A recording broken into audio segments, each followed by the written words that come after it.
I promised on a previous real estate show that I would tell you how 2016 performed compared to previous years. We're hearing all this good news about 2017 and the return of the real estate markets, but how we end up in 2016? Well, the National Association of Realtors just recently published its profile of buyers and sellers. So we're going to take a look inside of it and see what it said as to how 2016 performed. It's the Real Estate Show.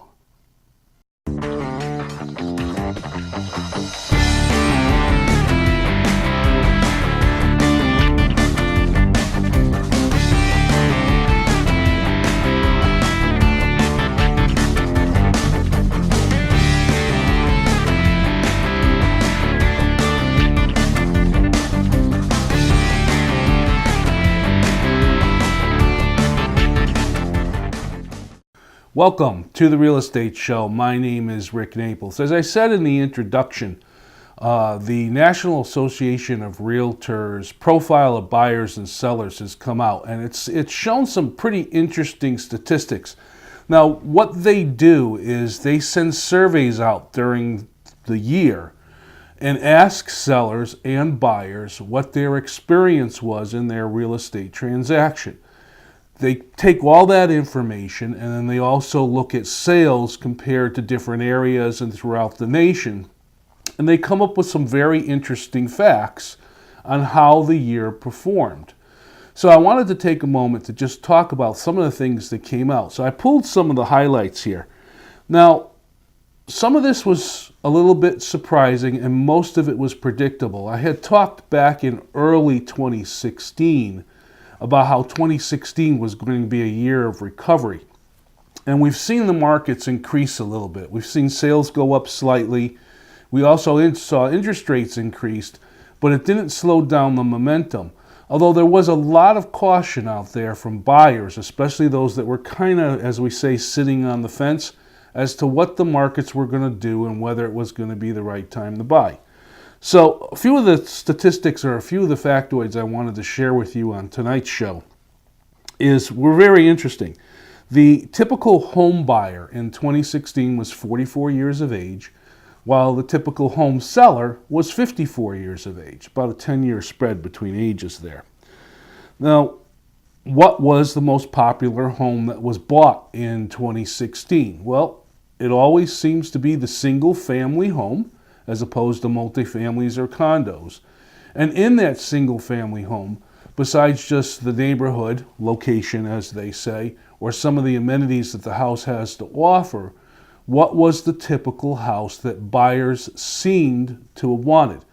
Well, the statistics came out saying the average house was 3 bedrooms, roughly 2 baths, that was either a full bathroom or a half bath and a half, so 1 full bath, 1 half bath, or 2 full bathrooms. The house was no older than 1991, and its average price was about $228,000. Now, I'll take a look after a break about how we performed here in Connecticut, especially in our area, which is Harford County.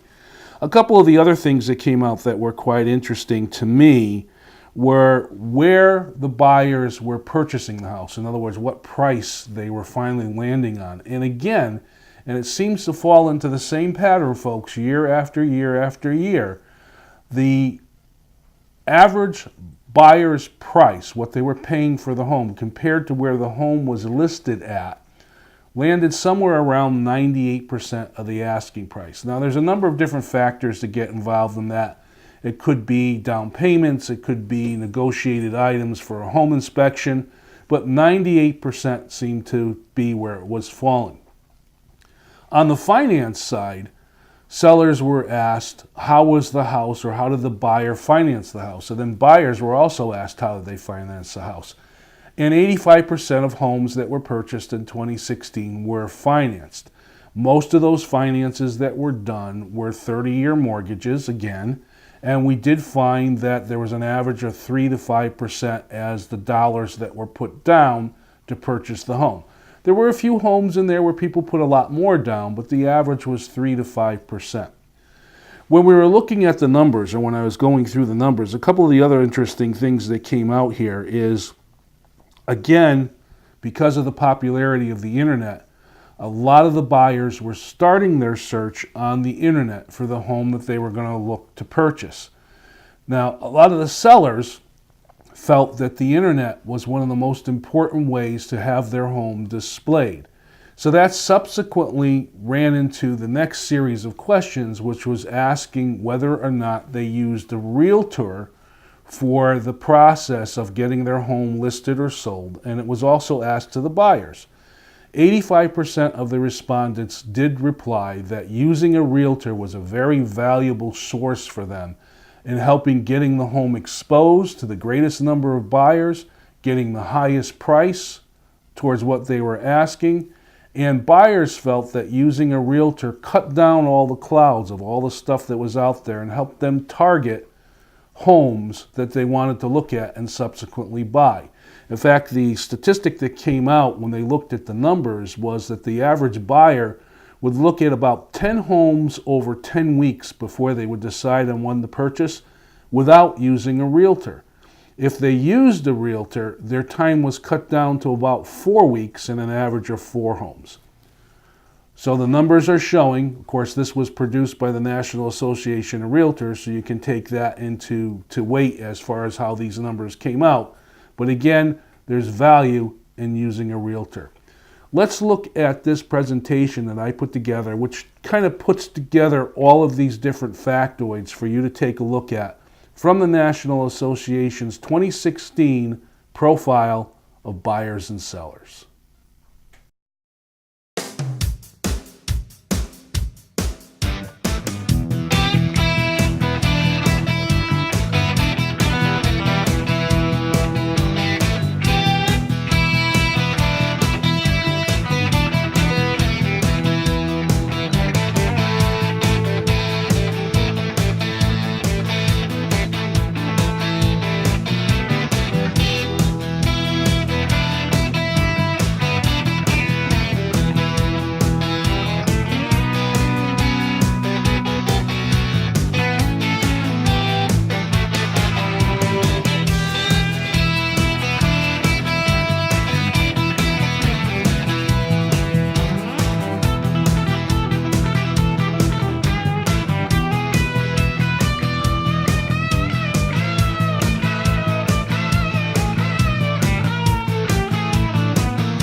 As a licensed realtor, I have access to a bunch of different statistics and numbers. I've said many times here on the Real Estate Show how I'm an avid reader. I really want to educate myself and keep myself up to date as to what's going on with the real estate markets, not only so I can bring that information to you here on the Real Estate Show, but also I'm a professional realtor, so I want to know these things so that I can help my buyers or my sellers as far as their needs are concerned when it comes to real estate and the real estate transaction.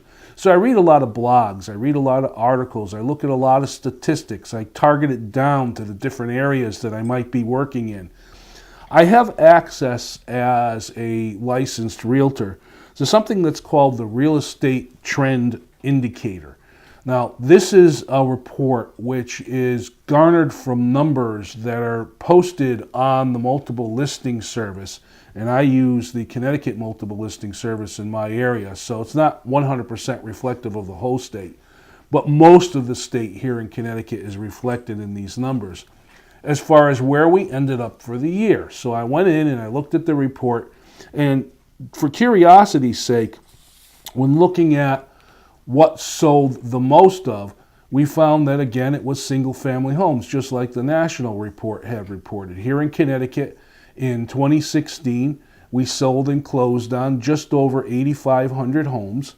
We sold and closed on just over 2,000 condos. The average selling price here in the Harford County area for a single family home, and this is targeting as I said, what the National Association reported, a 3-bedroom, 2-bath home, was a little bit low. It was $212,000 as an average price. And I think that was reflective of some of the foreclosures and short sales that were out there. But $212,000 was the average price. The absorption rate, or the time that it took from the time the house was put on the market till it actually contracted, was roughly about 35 days, which is actually a little bit better than it has been in previous years. Condominiums actually fared a little bit better. We had a little bit of a burp in condominium sales, especially when financing through FHA changed. A lot of folks were finding it hard to buy a condominium because they couldn't secure financing through FHA. They had to either go conventional loans or with a large down payment. Here in the Harford County area, as I said, it was just over 2,000 closed sales on condos. The average condo price for 3 bedrooms came out to just under $243,000, which is surprising because that's higher than the single family homes. But what I'm going to say as far as that is concerned is a 3-bedroom, 2-bath condo is kind of a unique property to find. Most of the condos, at least in the Harford County area, are 2 bedrooms, 1 bath, or 2 bedrooms and a bath and a half. So if you look at the 2-bedroom condos, it brings the number average down to just under $149,000, which kind of makes sense. Condos remained on the market a little bit longer than single-family homes.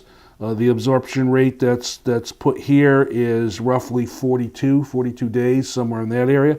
And some homes take longer and some homes take a little bit less. Speaking of homes for sale, I had the opportunity to gather a couple of virtual tours on homes that are on the market, and I'd like to share those with you now. So let's sit back and watch them.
I recently had the opportunity to attend a local association meeting of realtors. I've shared on the Real Estate Show how I belong to a local realtor association as well as my state association and the national association. This particular meeting was held as the inauguration meeting, and it seems we've been in the inauguration mood lately with the swearing in of a brand new president here in the United States. But it was a gathering of the local realtors that were all part of my association, and it was the official oath-taking or swearing in of the officers for the next year. And I'm proud to say that I'm going to serve as a director again at my local association realtors, which is the Mid-State Association of Realtors, as well as I've renewed serving as a director on the state association. These gatherings are great because although I read a lot of information, although I do share a lot of information, it's great to talk to fellow realtors that are out there practicing real estate, to share stories and hear some of the opinions that they have. Because one of the most common questions you're asked as a realtor when you're out and about is, hey, how's the market doing? Is it the right time to put my home for sale? Is it the right time to look to buy a home? So it's very interesting to share those stories. And I also have the opportunity at those meetings to talk to some of the top performers as far as real estate is concerned. Like myself, doing very many sales and being involved in a lot of transactions over the years, they have very specific opinions as to how the market's going and how their particular areas are performing. Let's sit back and watch this little entertaining presentation that I put together, and I'll be back with what I call the real estate mailbag and some more commentary.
This is the part of the real estate show I call the real estate mailbag. The email that came in, basically in a nutshell, was asking my opinion. It's Rick, you share a lot of information on the real estate show as far as the markets are concerned and what you're reading and what other realtors are saying.